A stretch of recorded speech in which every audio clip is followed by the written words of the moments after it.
जय जय रघुवीर समर्थ।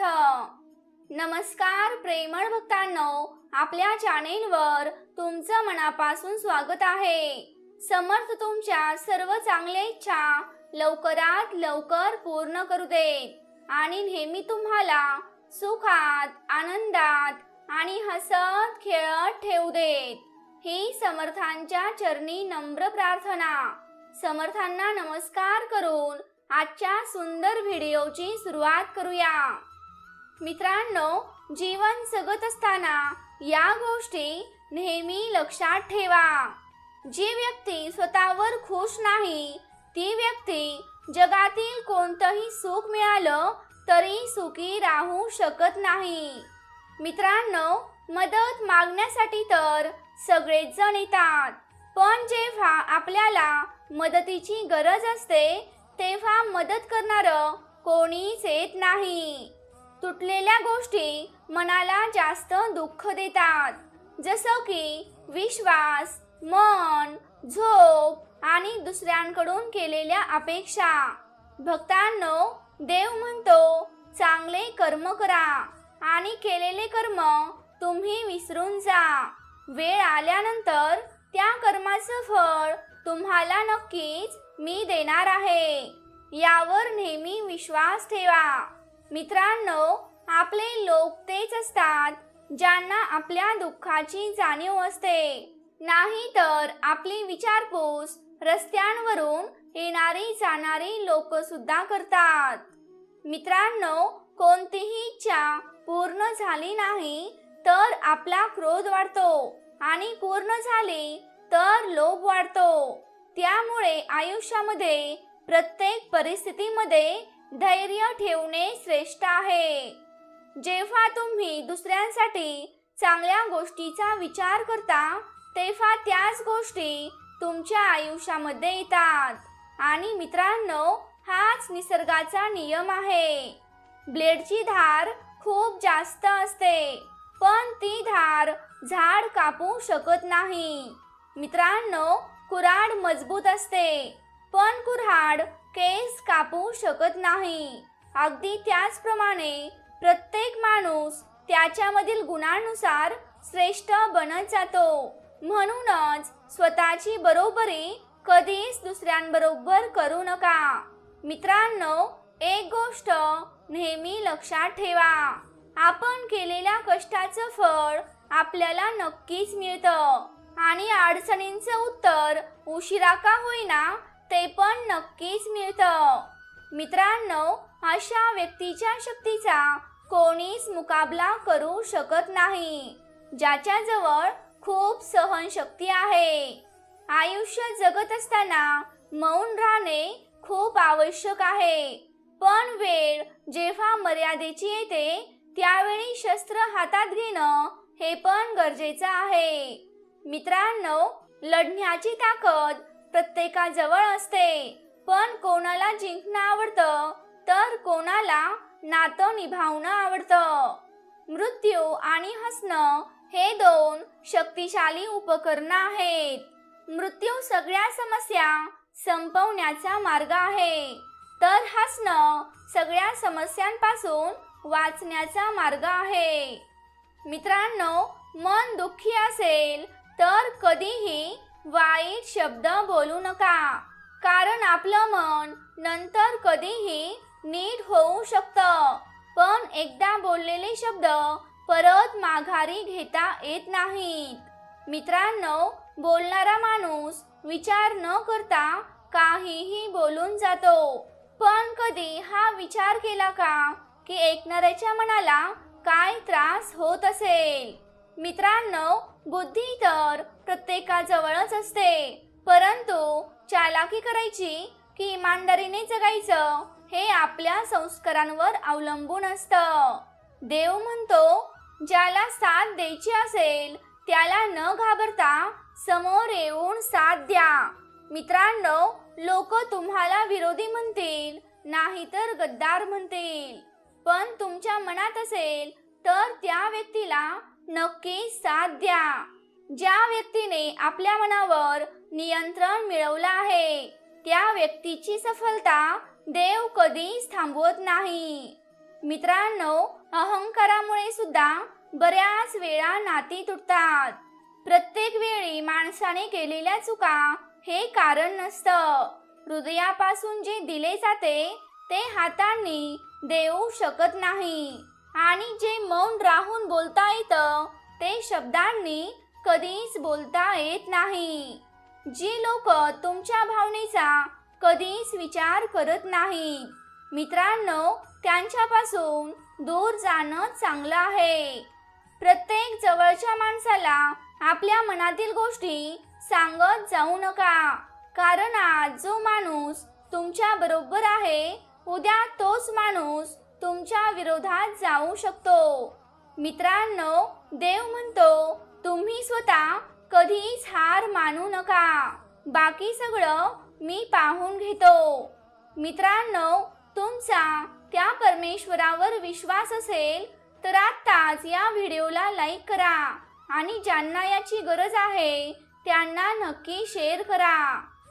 चुपचाप प्रत्येक गोष्ट सहन करत राहिलात तर लोकांच्या नजरेत तुमच्यापेक्षा चांगलं कोणीच नसेल, आणि थोडं तुम्ही बोलला तर तुमच्यापेक्षा वाईट कोणीच नसेल.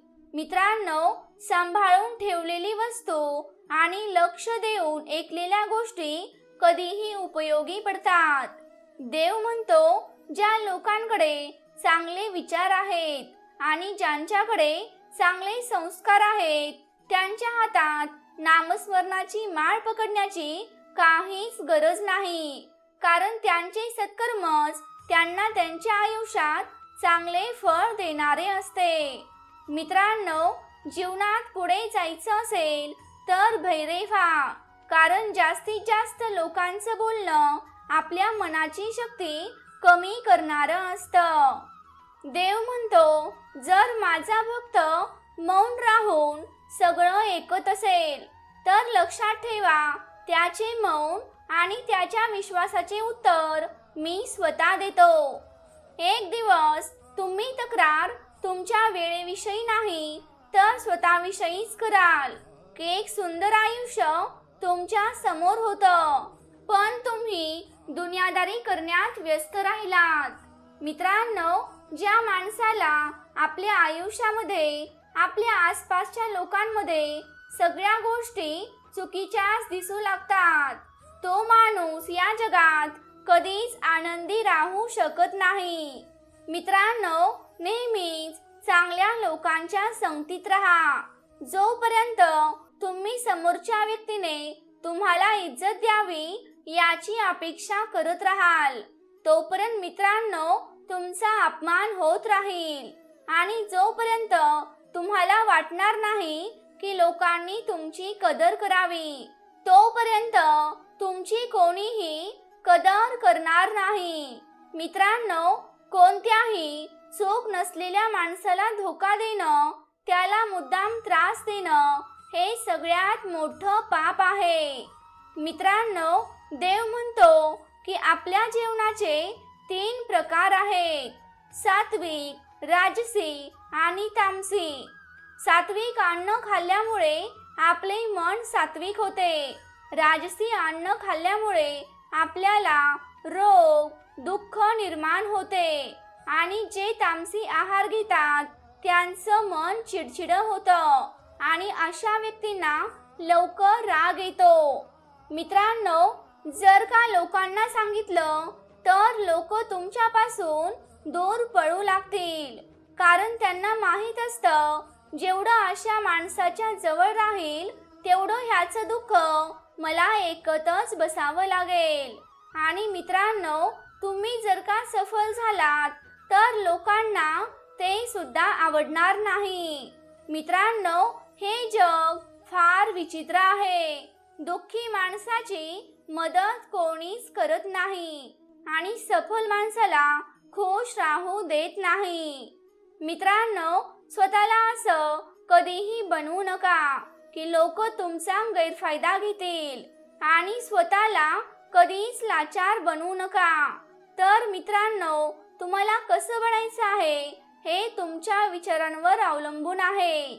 नाहीतर कोणीही येईल आणि तुमचं मन तोडून जाईल. मित्रांनो, हे कलियुग अर्थ आणि कामाचं युग आहे. याचा अर्थ असा आहे की आजच्या युगामध्ये लोक तुमच्याबरोबर तेव्हाच नातं ठेवतील आणि तेव्हाच तुम्हाला प्रेमाने बोलतील जेव्हा त्यांचे तुमच्याकडे काही काम असेल आणि तुमच्याकडून त्यांना पैसे मिळत राहतील. मित्रांनो, देव म्हणतो की माणसाचा आहार सात्विक आणि संतुलित असला पाहिजे आणि ज्या व्यक्तीला हे समजत नाही की काय खावावं आणि काय खाऊ नये, कुठे जावावं आणि कुठे जाऊ नये, कुठे खावावं आणि कुठे खाऊ नये, तर मित्रांनो, तो व्यक्ती त्याच्या आयुष्यामध्ये सफलतेपर्यंत कधीच पोहोचू शकत नाही. या जगामध्ये हारलेल्या माणसाची आणि अडचणीत असलेल्या माणसाची कोणीच मदत करत नाही आणि एखादी व्यक्ती थोडी जरी सफल झाली तरी त्याच्यावर कोणीच आनंदी होत नाही. त्यामुळे मित्रांनो, एक गोष्ट नेहमी लक्षात ठेवा, स्वतःचे दुःख कधीच कोणाला सांगू नका आणि आपला आनंद कोणाच्या समोर व्यक्त करू नका. मित्रांनो, माणसाने दुष्कर्म सोडून नेहमी सत्कर्म करत राहिलं पाहिजे. आयुष्यात व्यवहार तर खूप होतात, पण सुख विकणारा आणि दुःख विकत घेणारा कधीच भेटत नाही. आयुष्यातल्या असंख्य समस्यांची फक्त दोनच कारणं असतात. एक तर आपण विचार न करता एखादी गोष्ट करतो किंवा एखादी गोष्ट करण्याऐवजी फक्त त्या गोष्टीचा विचारच करत बसतो. मित्रांनो, हे जग फक्त अशाच लोकांची हालचाल विचारतं जे आधीपासूनच खुश आहेत आणि जे अडचणीत आहेत त्यांचा तर मोबाईल नंबर पण त्यांच्याकडून हरवून जातो. मित्रांनो, कोणत्याही गोष्टीचा पश्चाताप करत बसू नका.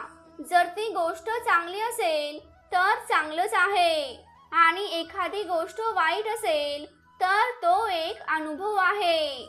हसणाऱ्या लोकांची संगत अत्तराच्या दुकानासारखी असते. काही खरेदी केले नाही तरी मनाला आनंद वाटतो. मित्रांनो, कोणाला धोका देणे हे एक कर्ज आहे जे तुम्हाला एक ना एक दिवस कोणा दुसऱ्याच्या हातून ते चुकवावंच लागेल.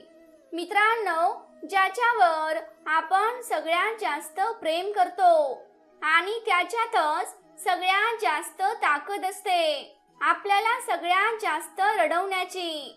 मित्रांनो, सुख पाहिजे असेल तर रात्री जागू नका आणि शांती पाहिजे असेल तर दुपारी झोपू नका. काही नाती भाड्याच्या घरासारखी असतात, कितीही सजवली तरी ती आपली वाटत नाहीत.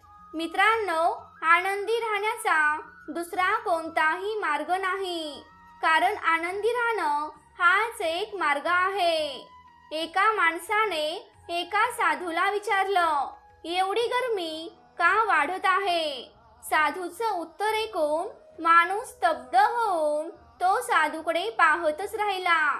तेव्हा साधू म्हणाला, माणूसच माणसावर जळायला लागला तर मग गरमी तर वाढणारच. मित्रांनो, जेव्हा लोक तुमच्याबद्दल वाईट बोलायला लागतात तेव्हा काळजी करू नका, कारण त्या लोकांना तुम्हाला महत्त्व देण्याचा दुसरा मार्ग माहितीच नसतो. तुमच्या जीवनात आलेल्या समस्या तुम्हाला कमजोर नाही तर तुम्हाला मजबूत बनवण्यासाठी आलेल्या असतात.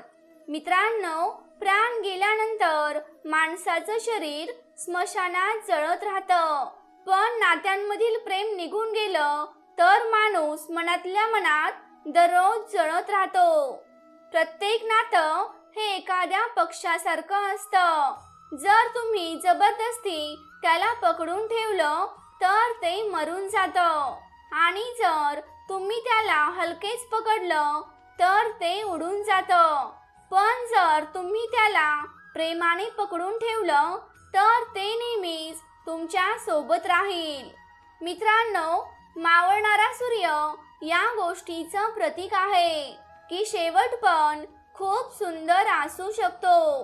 वेळ हा असा तराजू आहे जो आपल्या वाईट वेळेमध्ये आपल्या लोकांचं आपल्याला वजन दाखवून देतो. मित्रांनो, कर्म हे असे एक पीक आहे जे माणसाला कोणत्याही परिस्थितीत कापावेच लागते. त्यामुळे नेहमी चांगले बी लावले पाहिजे. मित्रांनो, नाती हळूहळू संपतात पण कळतात अचानक. पाण्याचा एक थेंब गरम तव्यावर पडला तर तो नष्ट होतो. कमळाच्या पानावर पडला तर तो चमकायला लागतो. शिंपल्यात पडला तर त्याचा मोती होतो. पाण्याचा थेंब तर तोच असतो. फरक फक्त त्याच्या संगतीचा आहे. त्यामुळे आपण आपल्या आयुष्यात कोणाची संगत करतो याला खूप महत्त्व आहे. मित्रांनो, काच आणि नातं खूप नाजूक असतं. दोन्हीमध्ये फरक फक्त एवढाच असतो की काच चुकून तुटते आणि नातं गैरसमजामुळे तुटलं जातं. मित्रांनो, आपला सगळा आनंद सगळेजण कॅमेरामध्ये बंद करतात. फोटोच्या बाहेर कोणीही आपल्याला हसताना सुद्धा दिसत नाही. आयुष्याच्या प्रवासामध्ये जर ठोकर खाल्ली नाही तर ध्येयाचे महत्त्व आपल्याला कसे समजेल? आणि जर का ठेच लागली नाही तर चूक आणि बरोबर आपल्याला कसं कळेल? त्यामुळे मित्रांनो, जर का आयुष्यात ठेच लागली तर तिथून उठा आणि पुढे चालायला सुरुवात करा. पण मित्रांनो, तिथेच अडकून कधीच राहू नका. आपल्या कर्माची थप्पड इतकी भारी आणि इतकी भयंकर असते की आपण जमवलेलं पुण्य कधी संपून जातं तेच आपल्याला कळत नाही. मित्रांनो, नाते आणि पाणी एकसारखे असतात. ना कोणता रंग ना कोणते रूप, तरीही आयुष्यातील अस्तित्वासाठी, आयुष्य जगण्यासाठी दोन्हीही अतिशय महत्त्वपूर्ण आहेत. मित्रांनो, जेव्हा तुम्ही पैसे कमावता त्यावेळी घरामध्ये नवीन नवीन वस्तू येतात. पण जेव्हा तुम्ही कोणाचेही आशीर्वाद कमावता त्यावेळी घरामध्ये धन, खुशी, आरोग्य आणि प्रेम येतं. मित्रांनो, तुम्ही स्वतःचं आयुष्य इतकं शानदार बनवा की निराश झालेल्या लोकांनी तुम्हाला पाहिलं तर त्यांच्या डोळ्यामध्ये एक वेगळी चमक येईल. मित्रांनो, सन्मान पाहिजे असेल तर व्यर्थ बडबड करू नका आणि प्रेम पाहिजे असेल तर कधीही आपल्या लोकांना सोडू नका. आपलं पुण्य संपल्यानंतर सामर्थ्यशाली राजाला पण भीक मागावी लागली. त्यामुळे मित्रांनो, कधीही कोणाबरोबर कटकारस्थान करून कोणाचेही मन दुखावू नका. आणि मित्रांनो, आजचा व्हिडिओ इथे संपत आहे. आपण भेटूया पुढच्या नवीन व्हिडिओमध्ये. तोपर्यंत मित्रांनो, सुखात राहा, आनंदात राहा आणि हसत खेळत राहा. आणि मित्रांनो, तुम्हाला आजचा व्हिडिओ कसा वाटला हे मला कमेंट करून नक्की सांगा. तुम्ही जर आपल्या चॅनेलवरती नवीन असाल तर या चॅनेलला नक्की सबस्क्राईब करा. तसंच ती घंटी देखील वाजवायला विसरू नका, जेणेकरून आपल्या नवनवीन व्हिडिओंचं नोटिफिकेशन तुमच्यापर्यंत लवकरात लवकर पोहोचेल. जय जय रघुवीर समर्थ.